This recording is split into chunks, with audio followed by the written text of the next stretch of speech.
All right, welcome to this presentation today. I'm very excited to talk about this today. Today, we're going to go over how paying off student loan debt has never been easier than before. My name is Idris Talib. I'm with Share Living Profits. And what I like to do is I like to show high achievers how they can create financial independence within 12 to 18 months utilizing shared living investing. One of my goals is for each person I work with to be able to create an income stream of at least $10,000 of monthly income, which is cash flow. Here's the best part about it: you don't have to own any real estate whatsoever. I know student loan debt can be one of the largest amounts of debt that we take on. I remember when I was getting ready to go to college, I went to North Carolina State. I went there. That was back in 1998. I believe overall everything was about $10,000, maybe a little bit more every single year. I remember when I got to campus, one of the challenges I had was I didn't have enough scholarship money. So I had to take out student loans. I was a bit concerned because when I first got to college, I had to go to the Office of Financial Aid and they told me, you know what, you're not gonna have enough money for school. And I was kind of scrambling. I didn't know what I was going to do. I started looking for work study jobs. I was like, do I need to get into ROTC? I had no idea what I was going to do. But fortunately, back in 1998, you could max out loans, and the loans were enough money for me to be able to go to school. Even got a refund every single semester. But nonetheless, and then from there, I was able to get an engineering scholarship and all of that stuff. But I know for many of us, we have these large amounts of student loans. And if you went to graduate school, private school, and then like a professional school, like dental school or medical school, it's easy to come out with six figures of debt. And now look how expensive college is for our children. My son's 22 years old, and then I have some daughters who are 10 and 12. I can't even imagine how much college is going to be when they get ready to go to school. So, one of the things that I started thinking about was with this whole shared living investment strategy, this doesn't just have to be for retirement way down the road.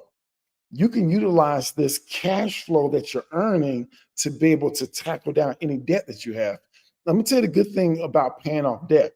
When you pay off debt, you get a guaranteed rate of return on your interest. So whatever that interest rate is, as you start paying it down, that's a guaranteed rate of return, instead of worrying about the volatility of the stock market. So the way that this works is you actually get a property, you furnish it, and then you fill it up with residents. But what makes this so unique is that you are going to rent out every single room. So every single room in that house is going to be like its own apartment.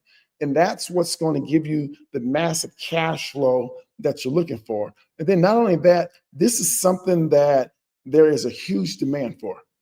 In every single city across the United States of America, there's an affordable housing crisis right now. So what you're doing is you're offering solutions to the marketplace that are in high demand right now. And then in the meantime, you're able to get a nice amount of cash flow. And one of the things that I look for, bare minimum, I like to generate at least $1,500 net. That's after paying all of the expenses. My goal is really more so 2,500, 3,000 or above. But even at 1,500 net, that's still a good amount of money compared to most landlords. So when you look traditionally speaking, when most people get ready to buy houses so they can rent out, normally, especially in this high interest rate environment, they may only be netting $200 or $300 every month, if that. Now imagine if you're able to cash flow $2,000 every single month. And what I've done is I put together a presentation. It's actually going to go over some numbers so you can visually see how you're going to be able to accelerate the pay down of these student loans. Let me share my screen with you real fast.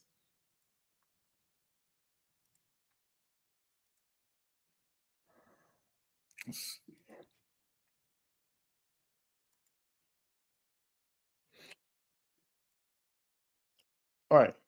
So as you can see right here, this is an interest slide. Paying off student loan debt has never been easier. And I'm going to share with you how one shared living property is going to be able to wipe out your entire debt in record time. So this is whether it's your debt or whether it's your children's debt. So when we start to think about the student loan crisis, the average student loan debt is over $50,000. And then you have interest rates hovering around 7%. Fortunately for me, I got locked in, I think it was like 3.125, something real low. But now interest rates are pretty high. And then, as a matter of fact, right now, because my son was in college, they don't max out, they don't get the maximum like we did when we were in school. I'm 45 years old. So when I was in school, of course, I went to a public college. I was able to max out the loans and I got a refund every single semester. It's not like that anymore. They don't just give you all the money that you're looking for in terms of a loan. And then let's just say you have 20 years to pay it off. You're going to end up paying $43,000 of interest. So over the course of this loan, you're going to end up paying about $93,000. Now, I will say this about student loan debt. I say student loan debt is good debt. Reason being is because if you look at the wages from high school graduates compared to college graduates, it is substantially more, although that's changed right now. Right now, a college degree depends on what field you go in. Sometimes it's not even worth taking on that debt. I kind of tell people, unless you're going to healthcare or IT, it may not even be worth it depending on where you go, or unless you get a scholarship, things of that nature. All right. So if you look at this, let's just look at some numbers right here. We call it the standard 20-year track. And let's just say, based off of these numbers I just gave you, off of 20 years to pay back $50,000 at 7%, your monthly payment, I don't know if y'all can see this, is $387.65. So that's going to be a payment month in, month out, month in, month out, month in, month out. Of course, sometimes you can defer payments, things of that nature, or there may be some type of loan forgiveness programs, but that takes a lot of time. So over the course of that 20-year period, you're going to end up paying back $93,036. That's a substantial amount of money. So that interest, you would end up paying $43,000 of interest, and it would have taken you 20 years. So just imagine that.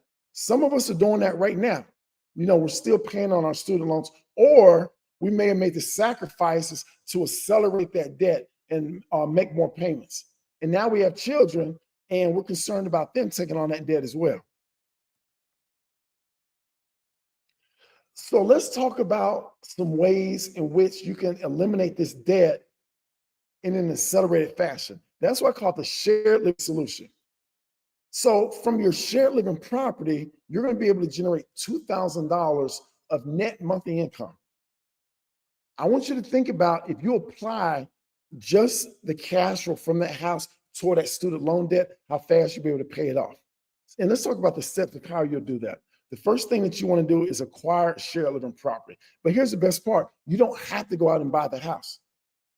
So you're not going to have to take on debt to pay down more debt. You can lease these properties and then sublease it and then pocket the spread. As a matter of fact, I suggest that. Let me tell you why. Generally speaking, unless you're going to get some type of a phenomenal deal, it makes more sense to do that. The reason being is because of how much money you have to put down in order to have investment property. Typically, it's like 20%. So if you're looking at let's say you're looking at a $300,000 house, you need to put $60,000 down. Well, does that make sense to put $60,000 down to pay off a $50,000 debt? That doesn't really make sense to me. Whereas instead, you may be able to, for about $6,000, $7,000, you could put that to lease a house with a security deposit, first month's rent, and then to furnish it. And from that $6,000, $7,000, you're getting $2,000 every month. So in 1 year, you're going to bring in over $24,000. The next thing that you want to do is, once you acquire the property, you want to optimize it for maximum income. And what I like to do to be able to optimize it for maximum income, my goal is I want to make our room so nice, the residents living there would never be able to afford to stay in a house that nice based off their income. And here's the best part. It don't even have to cost a lot of money. You can go to garage sales in real expensive neighborhoods a lot of times. You can go to Goodwill and you can find a lot of nice things. You can even go to dollar stores and find some nice things as well. So these are some of the things that you can do to charge a premium, okay? The next thing is, of course, you want to generate that consistent cash flow. That's what's so beautiful about this business is the cash flow. So what I do in my own personal life is every single expense I have, I go out and try to get a house to actually fund that expense.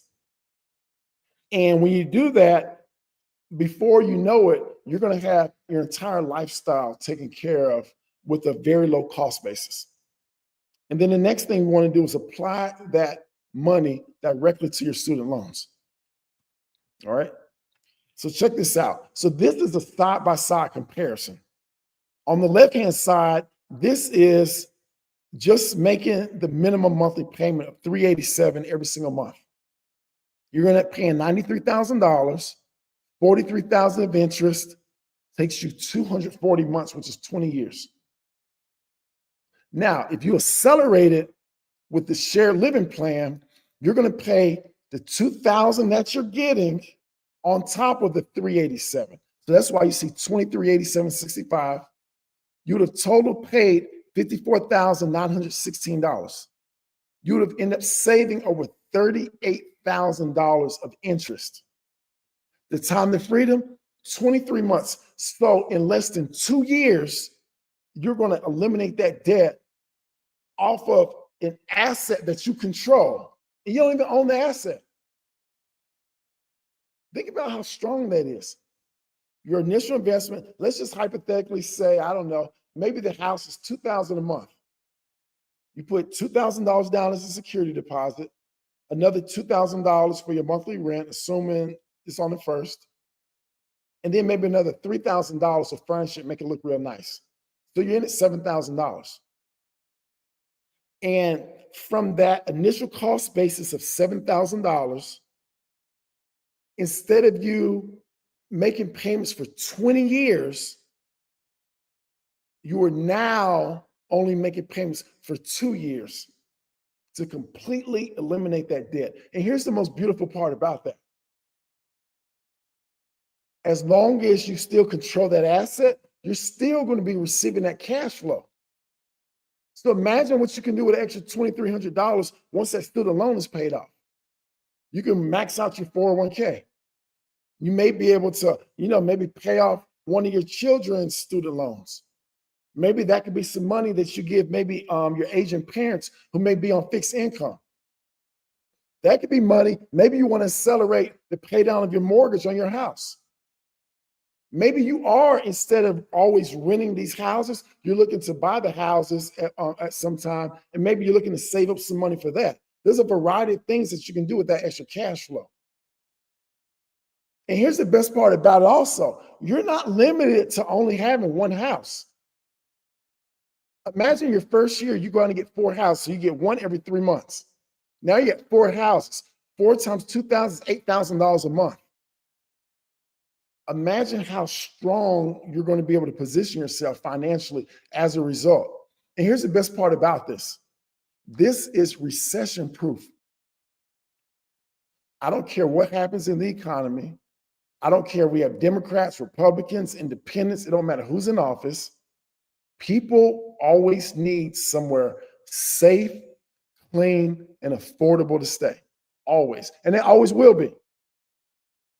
And there's different levels of it. You have affordable housing. You may have special needs populations. You may have, some people do group homes. Some people, they do, just straight rooming houses. Some people do co-living. Some people house veterans. Some people house people coming out of prison. Some people house our aging adults who may require care. Some people house individuals who have intellectual and developmental disabilities. Some people, just like this house I'm in right now, we have affluent people in here. This house right here I'm in right now is a $5.6 million house. We have other populations to where they have extremely high incomes, but they want to live in luxury. They're not able to qualify for it. So that kind of quote is affordable housing as well. So this is so many different demographics that you can serve with this. All right. And look at this, debt-free 18 years faster. So here's the life-changing impact of all of this.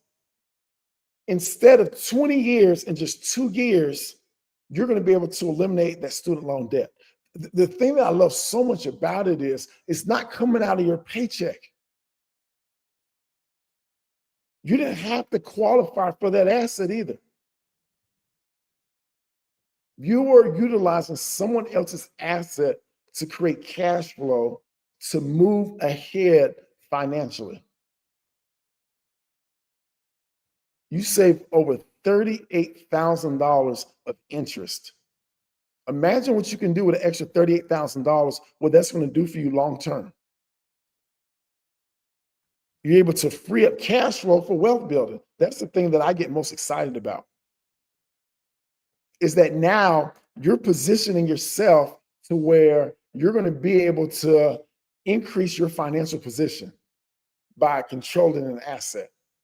And the biggest thing is it's peace of mind, and it can help you create financial independence for yourself. Okay. Now, with the model that I teach, my first goal is for you to create financial independence. Now, there's a difference between financial independence and financial freedom. And this is just my definition of it, okay? When I first start working with people, my goal, and I do tell them, let's start off leasing houses instead of buying houses. And let me tell you why. And everything depends on where you are financially. I want you to have the fastest path to cash, okay? I know by leasing a house, you can lease a house just like this. If you have pretty decent credit and you have enough money for the first month's payment and the deposit, you can get into a house. Here's another great thing about it. It's easy to find these houses. All you have to do is go on Zillow and look up rental ads. So it's not like you have to convince somebody of anything. Now, you do need to let the individuals who own the houses know what you're doing. They do need to know that you're not going to be living there yourself and that you will be subleasing.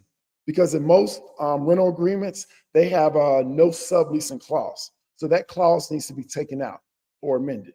Okay. So that is something you want to be, transparent with everyone. Okay. As long as they allow you to do that, you're good to go. But let me tell you what, everyone's not going to be okay with that. And that's fine. You only need one person to say yes when you get started. Just one person. And the best thing about it is there are so many landlords out here. I'm going to be real with you. They hate being landlords. They just want to have that passive income coming in. So what do? They delegate a lot of the management responsibilities to a management company. And guess what? Most management companies aren't that great. They're not. You can do a much better job than that management company. And then once you get your systems and processes in place, then you're going to be delegating most of those responsibilities as well. So this isn't anything where you're creating another job for yourself. In the beginning, yeah, it's going to take some time until you get your team, you get your process. But to be able to eliminate 18 years off a $50,000 loan, to me, is worth it. That's just the price that you pay to be able to create freedom for yourself. All right. Let me go on with our presentation. So the biggest thing is you don't have to wait 20 years to be debt free. And remember, this is just one debt, because a lot of us, we don't just have student loans. We have credit cards, we have car payments, we have mortgages, we may have personal loans.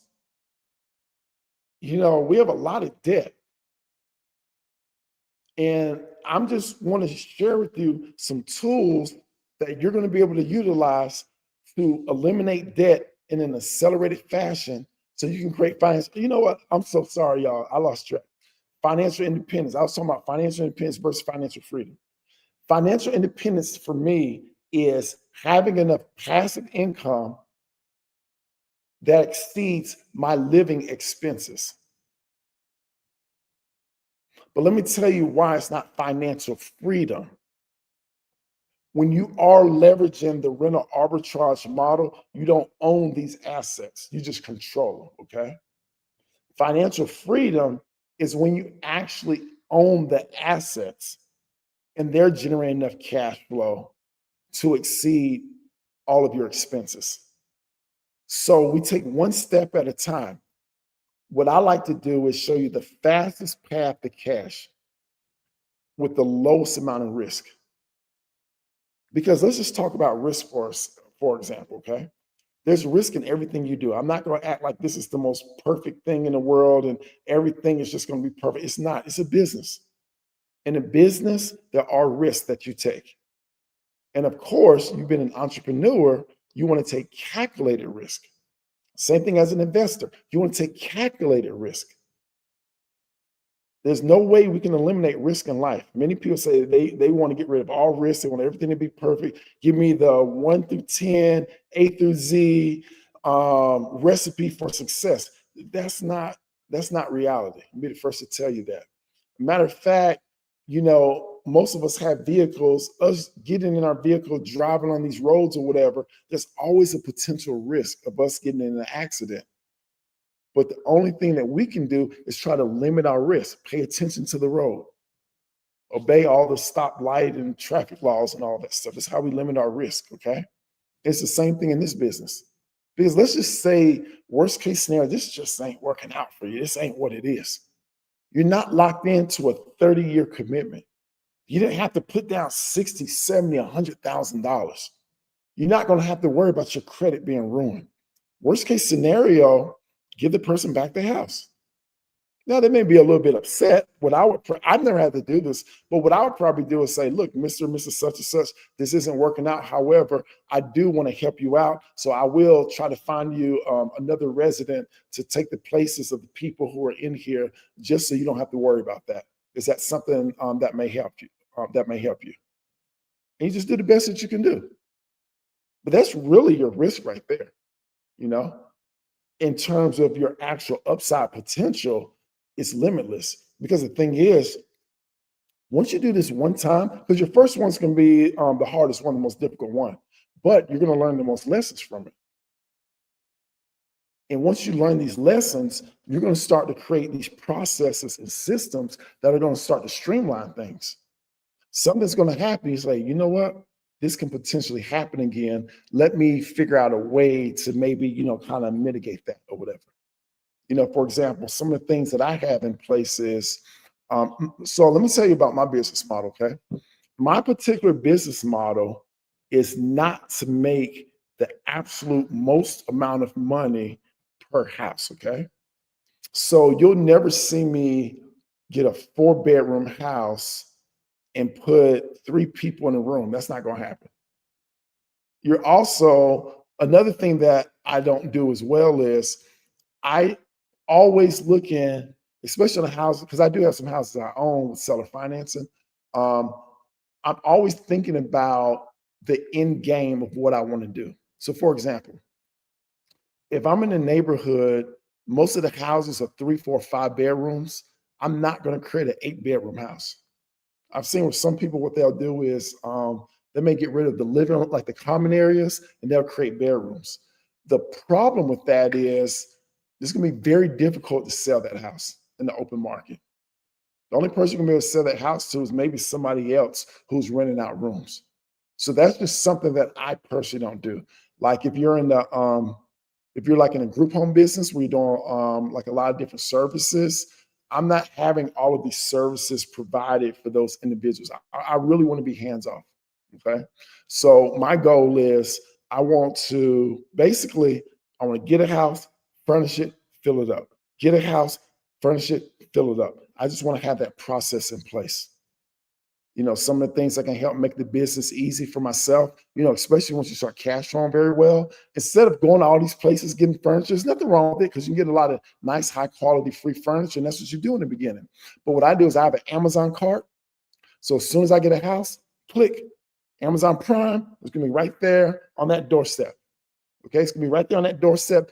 Well, I'm in Atlanta, so sometimes stuff comes the same day, but the same day or the next day, remember the following day. Okay. Now, once the stuff is right there on the doorstep, have my handyman come to the door, take everything in the house, and put everything together. Okay. So I delegate a lot of the marketing to a leasing agent. Okay. So I pay my leasing agent to fill those places up.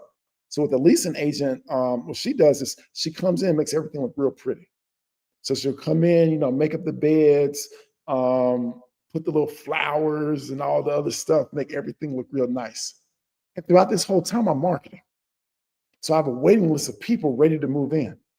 So I could turn over a house because remember, I'm not doing any rehabs. I'm not dealing with any contractors. Now, sometimes you do have to do like a deep clean or whatever. So like we may have to come in there, with a broom, mop. Sometimes, in the yard, you want to make it just give it a little extra a little pop or whatever. So you may have to mow the grass, trim the hedges, put some stuff in place to make it look real pretty. Sometimes you do have to do that, but that's not anything that's very time consuming. I'm not doing anything very extensive like dealing with plumbing, not doing anything with electrical. I'm not doing anything like that whatsoever. Now, if you have a limited budget, one of the things that you can do also is you can do one room at a time. You furnish a room, get some money in it, use that money and go to the next room. And then lo and behold, you have your whole house filled up, within a week or two. But the most important thing is to always be marketing so you get that cash flow coming in. And I'm gonna give y'all a little tip with something that you can do also. So let's just hypothetically say that you may be having a hard time, really getting your house filled up. Now, it really depends on where you're at now, okay, in the country. One of the hacks that I like to do, thing on Airbnb and undercut the market. By doing that, at least you have some daily cash flow. Those websites like Hotwire, Orbitz, those little different websites, hotels.com and everything. Basically, what they do is hotels, when they have empty rooms, they throw them up on those websites. And the algorithm keeps bringing those prices down until they trigger somebody to pay for those rooms. And then those sites get paid some type of a commission. That's how that works because they know an empty room that night means $0 whatsoever. The nightly rate on that room may be $199. They'll really take $100 than having $0. At least they made $100. So it's kind of along the same the same thing that you're doing right there with your rooms by placing on Airbnb. Another thing is you may attract individuals who are looking, for longer term stays as well. So these are just some of the things that you're able to do. All right. Okay, so that's really everything with my presentation. I'm gonna turn my screen off so y'all can see me. See if anybody has any questions whatsoever about anything. I think y'all still seeing my screen. Let me turn it off. All right, cool. Does anybody have any questions about anything? Oh, wow. Okay, Joyce, you're signing your lease tomorrow. Congratulations. Oh, that's awesome. But one of the things, like I said, with this business model, I mean, this is my opinion now. This is the fastest and easiest way to get involved in real estate. Do you target a specific demographic for your homes? Yes, Shantae, I do. So I'm in Atlanta, Georgia. I'm gonna tell y'all, this to me is my favorite type of neighborhood. So let me answer your question, Shantae. With my business model, what I do is my number one goal is start the cash flow as fast as humanly possible. Okay. And basically what I'm meaning is I want to get those rooms filled up as fast as possible. Okay. Now, that's going to give me enough cash flow to where the house pretty much is self-sustaining itself, plus puts money into my pocket. Okay. And then once I do that, what I can start working on maximizing cash flow. Okay. Let me tell you a mistake that I've seen some people make. What they do is they may not do a feasibility study for their particular area because sometimes you may have a specific population that's real close to your heart that you really want to work with and serve for whatever. Maybe you're in a military, so you want to house veterans, okay? The only issue with that is two things. One, there may not be a huge need for a particular population depending on where you're at. Another thing is sometimes you're at the mercy of these organizations that provide referrals to you, okay? And what I've seen is sometimes is that people, they'll go out marketing and they're relying on these referrals coming in, but the referrals aren't coming in.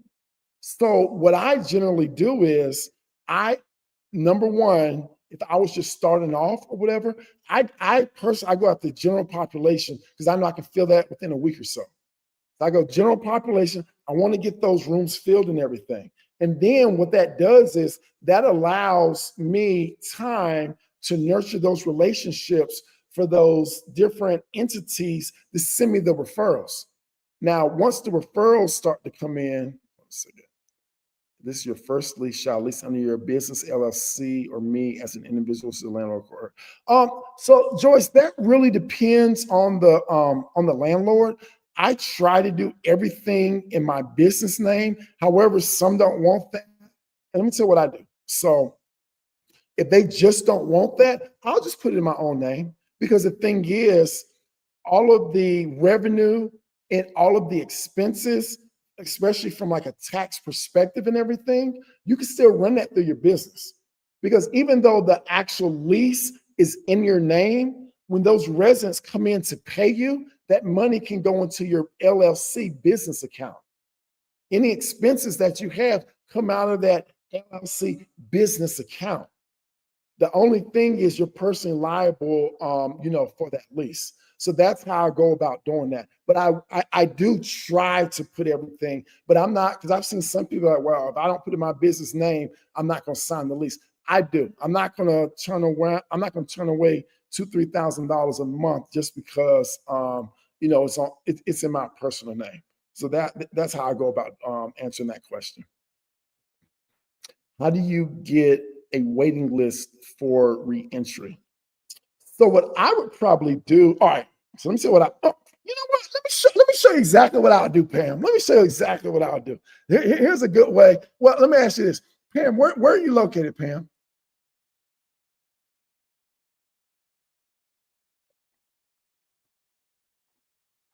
Okay, I don't see your comment. Anyway, let me just answer this question for you anyway. I'm gonna show you exactly what I would do. So I'm in Atlanta, Georgia, okay? I'm not sure where you're at, but this is what I would do if I were all of you, okay? So I'm gonna share my screen with you.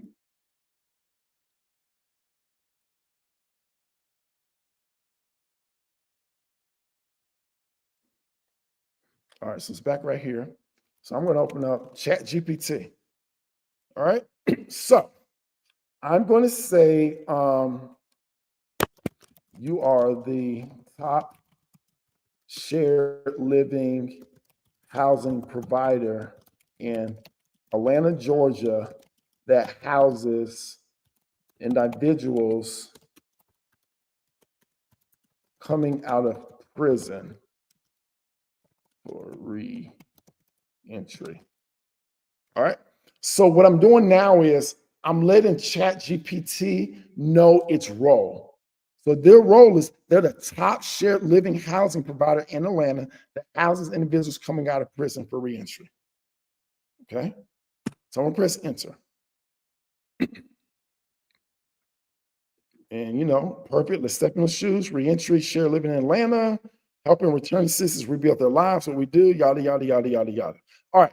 So it just shows typical properties, how we support our residents, why it works, business model snapshot, partnerships that keep beds filled.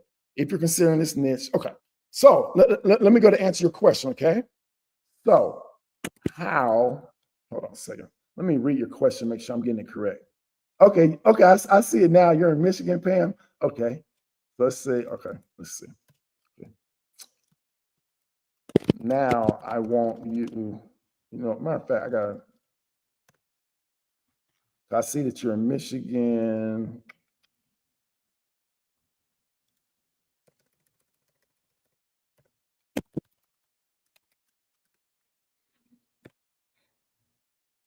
All right.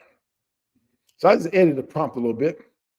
All right, here's how I operate top share living house provider in Michigan for returning citizens. Same thing, your mission, what your houses look like, how the model works, why it works, the bigger vision. All right, let me go back, make sure I answer your question correctly.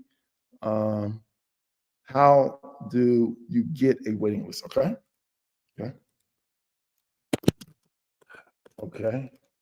How would you suggest that I receive a waiting list for individuals who are leaving prison that require housing.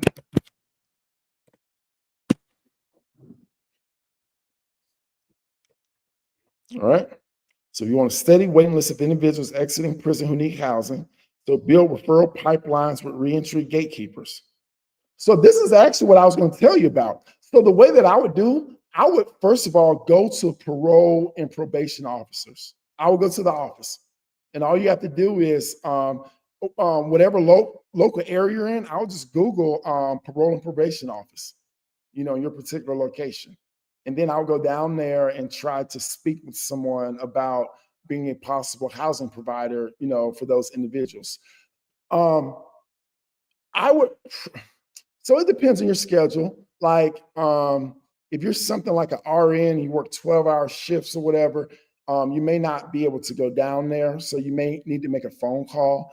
I sometimes prefer, if you have time, to go down there in person. Reason being is because you can always build rapport. Another thing is, even if you get turned away, well, it's not necessarily turned away. You may not be able to speak with the person who you need to speak with. You're going to get to know who that front desk person is. Just be real friendly with them, because that person who works at the front desk, more than likely, they know everything about how that department is ran, and they can become a valuable asset to you. And by you being real friendly to them, just showing them respect, they are very likely to really be able to help you out. They'll be like, you know what, Miss Jenkins handles that, but you know what, Miss Jenkins, she don't answer her phone. And then you can be like, okay, what would be the best way where maybe I can get Miss Jenkins, be able to have a conversation with her. And then, they'll let you know. And then, once you leave or whatever, just get a little, so I'm getting real big on this also. When you're doing your marketing, write handwritten notes to people. No one gets anything in the mail anymore. Everybody gets email and text messages. Go to Walmart. You can get these little, I don't know, it's kind of like a card or whatever. Just write a little handwritten note. Miss Gloria Watson, it was great to meet you at the Detroit parole office.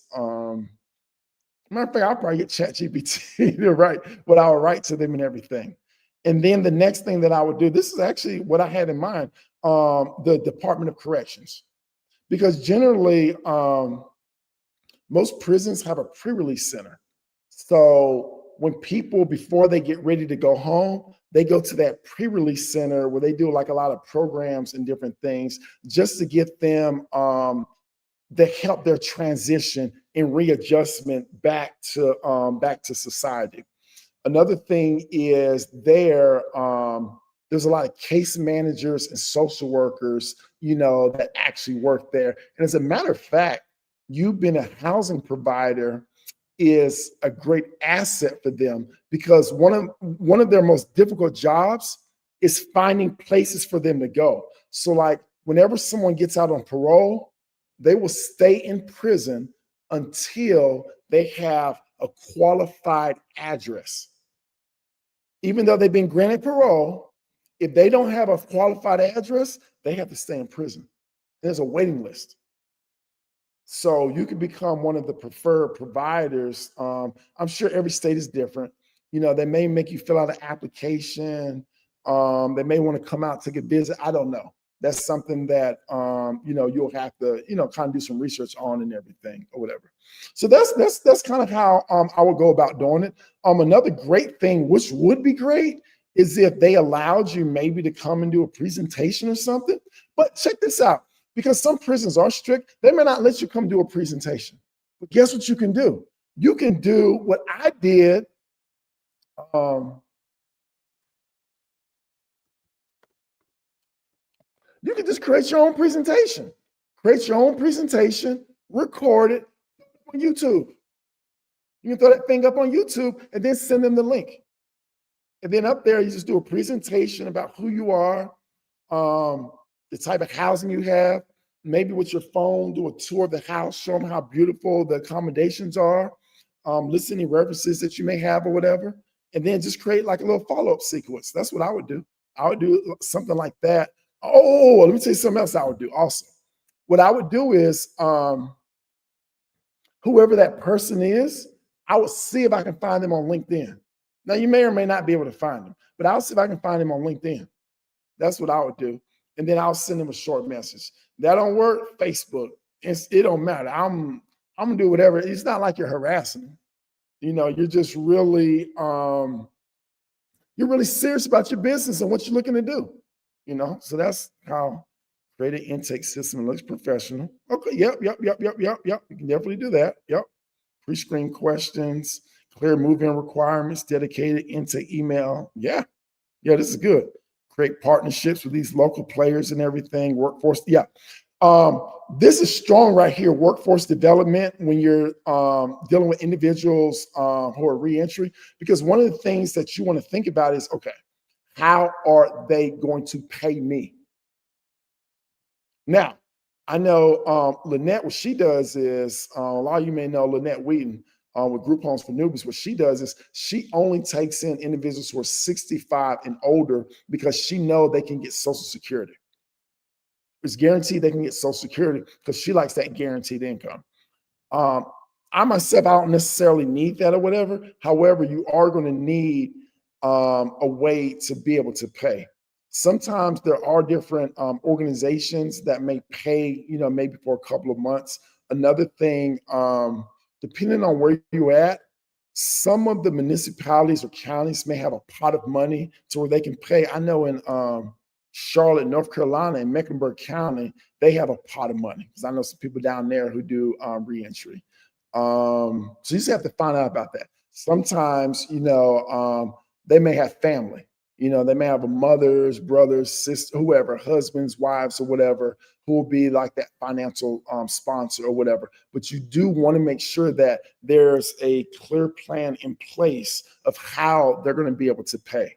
Now, some of them, especially if they did like work release, they'll have some money when they come out. But I don't want them relying on money that's been saved. I want them to be able to have an income stream. That's something that I would look for. And that's why workforce development agencies are so important. Nonprofits talk about that. County Reentry Coalition. Okay. ProMove, Ashley's partner. Can I reserve 3 to 5 guaranteed beds each month? Oh, okay. That's a great question. Can I reserve 3 to 5 guaranteed beds each month for your reentry clients?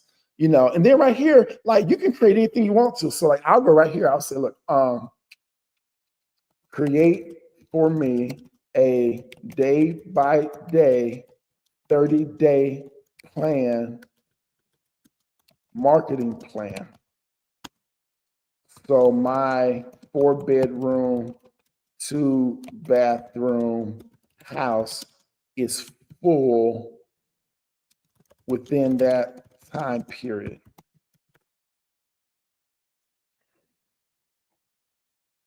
And this is just, of course, nothing's perfect, there's no guarantees. But what this would do is this would give you just ways of being able to think about things that you can do. And what I would do is go come a trusted option before you market, build a 1-page. Yeah, I'll have this whole thing done like within an hour or two. I'll just follow all of this and everything, do something like that or whatever. And it could build for you like a referral partner packet, a wait list tracker, plug and play flyers and templates and stuff. So you can go on and on with this all day long. Right. So anyway, does anybody have any other questions? Because I'm just I'm just talking right now, just rambling. But nonetheless, as a matter of fact, I can show you some other cool things also.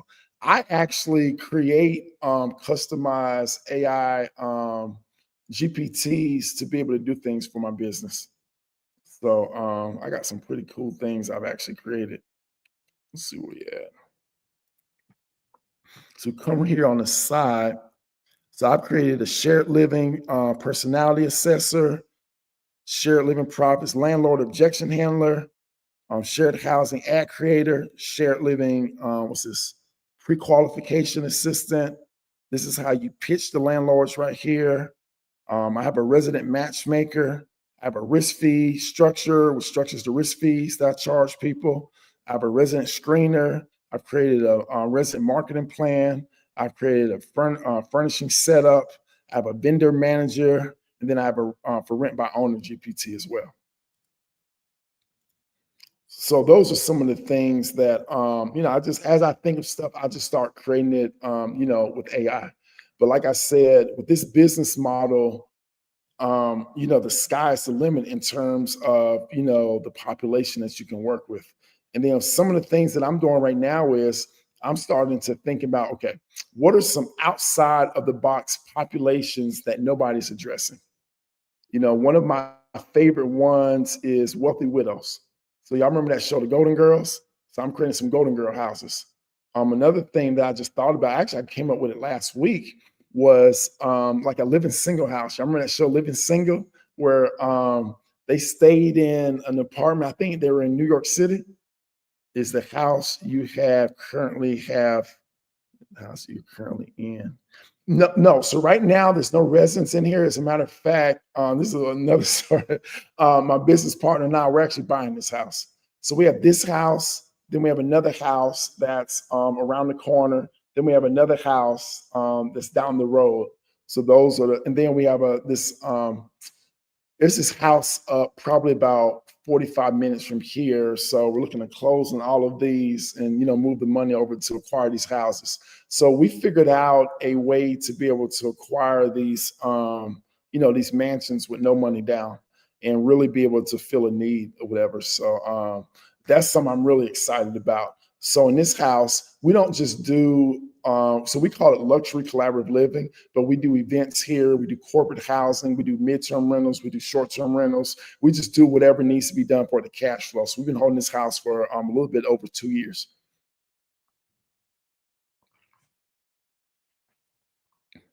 Another good thing is when I do like the mansions, my acquisition strategy is different than the rental arbitrage. I don't want to be like a house like this is like 30 some thousand a month. I don't want to be responsible for 30,000 a month. That's just too much. That's too much risk for me. So we do profit sharing. And that's actually a way of how you're going to be able to control some of these houses without any money down is by doing profit sharing.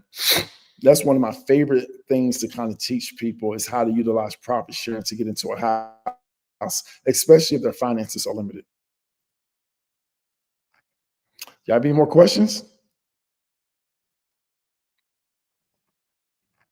All right. So let me tell y'all, if y'all want more information on this or whatever, just feel free to contact me. I do have a group that you can join. Let me find it real fast. I'm gonna find it and I'm gonna put the URL right here. And then it's a school group. And I'm gonna be going live in there, putting a lot of different resources to help you out, along your journey. And then like if you want some help with getting this set up, right now, one of the things I'm doing, I think I got 3 more spots. What I'm doing is I'm working with individuals to help them reach $2,000 of monthly cash flow within 60 days. So it's going to be instead of just, me giving you advice, you going out and doing it, this is something that we're actually going to be working on, together. Yeah, Joyce, just message me and what we can do is, we'll hop on the phone and then I can give you, more information about that. But the big thing with that is we'll kind of be working in conjunction with each other. The accountability be real high to ensure that you have a focused plan to ensure you're able to hit that benchmark, whatever. But give me 1 second. I'm gonna share the screen with you again.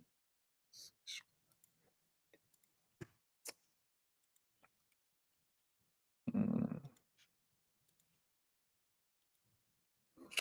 right here.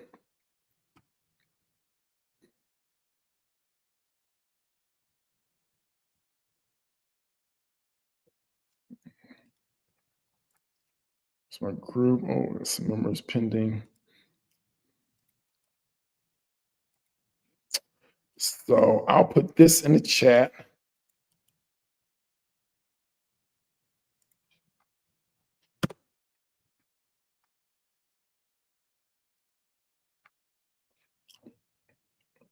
So it look like it's taking some. Okay, so it's already showing. So yeah, you can go right there. You can join the school group and everything. Is there a cost? No, the school group is free. School group is free. Just want to create a community to where you can exchange information, same time ask questions, things of that nature. It's not set up perfectly now, so I'm still uploading content for that. But at the same time, one of the things that I do like is when people ask questions, I can create, presentations real fast for 2000. Yes, there is an investment for that, depending on, there's a couple of factors that depend on that or whatever, Pam. So, but yeah, just message me and then we can talk about. I can give you all the details. Make sure all of your questions are answered for that and everything. But but yeah, I mean, like I said, I have some other interesting things. Oh, you know what? This is Pam. I want to hear it. So going back to what I was originally talking about with the college, paying for college and everything. So one of the things that I was thinking about was, as parents, we don't want our children to take on this huge debt burden, right? So, what a lot of us do sometimes is we'll start saving and putting money away for our children. So, when they already go to college, they don't have to take on that debt. Now, I just want to change the way that you think about something real fast. Let me share what I would suggest people do. So, my background is I went to school for computer engineering, came out when the tech bubble burst. Then I got into finance. I was in finance many years. I was on the insurance side, financial planning side, institutional investment side. Then I was a stockbroker on Wall Street. Okay. Then I got into healthcare, had a medical practice, all this other stuff. And I've been investing in real estate for 20 some years. So, check this out. This is what I would suggest someone to do if they want to pay for their children, grandchildren, or whatever to go to college. What I would tell them to do is instead of saving this huge lump sum and then just paying cash for college. So let's just think about it. Let's just say that someone's going to go to a pretty good school, I don't know, 10 years from now. That school's easily going to be 25, 50,000 a year. Let's use 25,000 as an example. Okay. So 25,000 times 4 years is $100,000. The thing is, let's just say you do have the money and you spend $100,000 to send your child to school or whatever. That's great to have no debt. However, look at the lost opportunity cost of that $100,000. This is what I would suggest you do instead. Okay. I would tell you, have your child or you take out loans. All right. Take out the loans for the $100,000. All right. Now, you still have that $100,000 of liquidity, right? That money is going to be growing for you. Imagine how many houses could you acquire with $100,000? I remember I told you, let's just even say it takes 10,000 to acquire one house. You can acquire 10 houses with $100,000, and if each of them are paying you $2,000 a month, that's $20,000 of monthly income. Even if you borrow $100,000 for their student loan payment, it's not going to be but so much. Let's just say that payment is $1,000 a month when I get out. You have 20,000 a month coming in. Use 1,000 to service that debt. Now you have an additional $19,000. What would that do for you financially? What would that do for your child financially? Imagine all of the endless possibilities of what you can do with $19,000 of cash flow. Your child, they wouldn't have to be reliant on the income from their job because they have so much cash flow coming in. So what I just taught you was a corporate finance concept. So let me give you an example. Apple is one of the most, actually, it's not the most valuable company, Nvidia is. But anyway, Apple at one point, by market capitalization, which is the number of shares times the stock price, it was the first company that hit over $1 trillion market cap. I think it's over 3 trillion now, if I'm not mistaken. Okay. Apple had all this cash. They have all this cash, okay? So Apple, if you look at their balance sheet, they have more assets than liabilities, right? So we have more assets than liabilities. If you would sell off everything, you would have this influx of cash. They're just sitting on all this cash, all right? So, in personal finances, we're taught not to borrow money unless it's your mortgage or something like that or whatever. But Apple, they decided to borrow money. So while at Apple, they're sitting on billions and billions and billions and billions of dollars on cash, borrow money. And let me tell you why. It's just like that concept that I just shared with you with those student loans for your child. All right. So let me give you an example. Let's just say that Apple wanted to raise $1 billion. Okay. They would issue out corporate bonds at 5%. Okay. So basically, from investors, you and I, they're issuing out corporate bonds. Apple is a triple A rated company, basically meaning they money good. If they say they're gonna pay you 5%, more likely you getting your 5% guaranteed because it's a triple A rated company. Okay. So they borrow the $1 billion, it costs them 5%. So 5% of $1 billion is $50 million. All right. Now, they're going to use that $1 billion that they just received from us for R&D, research and development. I'm just throwing out an example. Maybe they're creating, I don't know, some money for the iPhone 18 that's coming out next year. All right. So they utilize that capital for the iPhone 18. All right. And let's just say by them using that money, by the time they pay off all expenses and they bring in that new revenue, they're able to gain 20% on that money. All right. So they borrowed $1 billion. The cost of that billion is $50 million. But they're able to profit 20%, which is 200 billion. No. I'm sorry, 200 million. So they brought in 200 million. They paid out 50 million. They've added $150 million to their cash position. And you and I can do the same thing on a smaller scale. And that's why I said, even if I had 100,000 to pay cash, I wouldn't. I would finance it and I would use all these assets to provide all this cash flow for me to service that debt. And now I'm in a stronger financial position from a cash flow perspective. And any of us can do that. So that's my little tip of the day. All right, y'all have any more questions about anything? Been on, let's see, almost 9:30.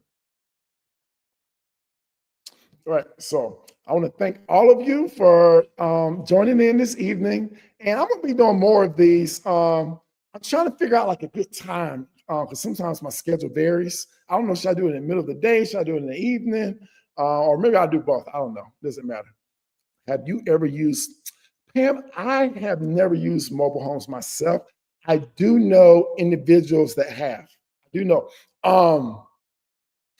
You know what, Pam? I tell you what, I'll do something for you, Pam. If you are interested in mobile homes, there's this book by Lonnie Scruggs. I want to say I have the PDF for it. And then, so basically, let me tell you the concept. This is cool, y'all. So check out what he does is he buys real cheap single wide family homes. Okay. And I'm just throwing out numbers. It may be different in the book. I haven't read it in years. So what he'll do is he may buy a single wide. Now, these houses are going to need repairs. Okay. So he may buy it for like $3,000. All right. He puts another 5,000 in it. So he's in at $8,000. Okay. And then what he does is he sells it with seller financing. All right. So remember, he paid $3,000. and then he put 5,000. So he's out of pocket $8,000 for that mobile home. Okay. What he does with the seller financing is he's going to charge the resident. He may charge them like 5,000 down, and then he may charge like 1,000. And now this is just an example. I could be wrong, totally off on this, but he'll charge them like 5,000 down. So he got back 5,000. So he's still out of pocket 3,000, but then he charged them like 1,000 a month or whatever. So think about that. His break even is after 3 months, and after that it's just pure cash flow. And then he'll have like maybe some type of a sales price. I don't know. Let's just say it's $20,000 or $25,000. So he's made, a great ROI on his money, and he keeps doing those things or whatever. And then, if you really want to accelerate that, that's just one. Well, that could be an acquisition model. You could rent out the rooms. I'm just kind of throwing some things out there. But let's see if I can find that book. Give me a second, y'all. Because if I find that book, I'll just share it with you. It's no big deal. Share screen.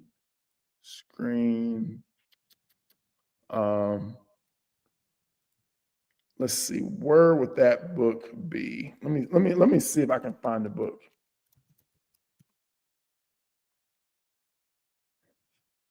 Oh Lord, they're making me verify my account. I don't know if I know my password, y'all.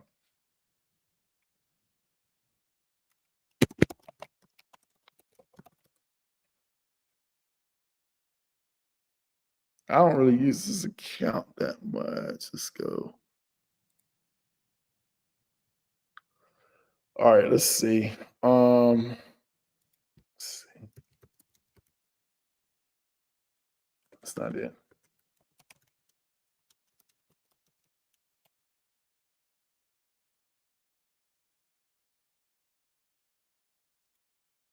Yeah. You know what? I think it's in another tab. Give me a second. I don't know if y'all gonna be able to see my screen if I do this though. No, you're not gonna be able, y'all can't see my screen where I'm at now. Um, anyway, I'll figure it out. I'll figure it out. Just remind me. I'll figure because I have that book somewhere. I have that book somewhere, and then it's a PDF, so I can easily share it or email it or whatever. But anyway, that's just kind of. But yes, you can do it with mobile homes. All right. But all right, so it's getting kind of late, everyone. So yeah, wish everyone a good evening. If you're interested, like in the 2K program, just send me a message. It look like most of y'all on Facebook. See some people maybe on YouTube, but just send me a message or whatever, and then we can have a conversation. Then we can pretty much go from there. If you have any questions about anything, if you're watching a replay, just drop them down below. I'll make sure to answer all of your questions. Good night for now, and then I'll be back. Tomorrow's Friday. I'm gonna do this thing tomorrow. I'll do it tomorrow as well. So if y'all, another thing, if you have anything that you want me to talk about, have any questions about anything, I'll be happy to do a live about that as well. All right, y'all have a great evening.